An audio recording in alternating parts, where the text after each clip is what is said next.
We are following several high-profile trials in downtown Houston this week. One is the trial of Andre Jackson, the man accused of fatally stabbing 11-year-old Josue Flore as he walked home from school back in 2016. This was day 3 of the trial. Andy Sirota was in the courtroom today, and Andy, jurors heard from witnesses who saw that stabbing.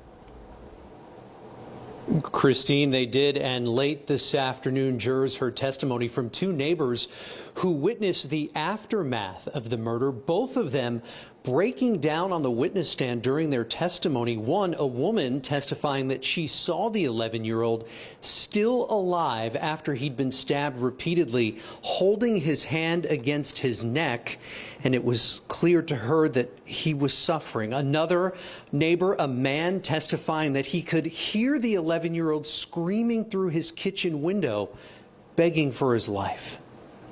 2 men who said they witnessed Josue Flore's murder testifying in court today. Robert Figueroa and his friend Joshua Hubbard heard a noise that drew them out onto the porch of their friend's house. Hubbard telling the jury, "I saw a guy and a kid. The kid was struggling. It was the guy who walked past us. It looked like he was roughing him, a punching motion. He tossed him, just took off, ran." Figueroa testified he ran out into the street to get a closer look. "He fell on his stomach and he had his hand wrapped around his gut. I thought he'd been winded. I said, 'Hey kid, are you all right?' I didn't get a response. I saw blood." In his 911 call, which prosecutors played for the jury, Figueroa said, "A kid got stabbed. He's in the street. A man just ran up and stabbed this kid, stabbed him in his arm and abdomen."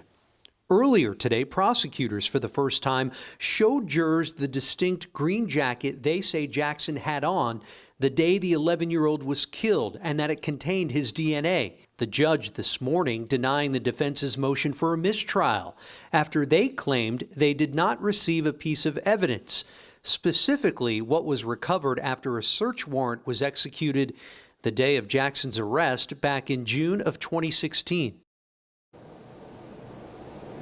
The judge in this case says the trial is expected to last until next week. Testimony resumes tomorrow morning at 9 a.m. Live downtown, Andy Sirota, KPRC 2 News.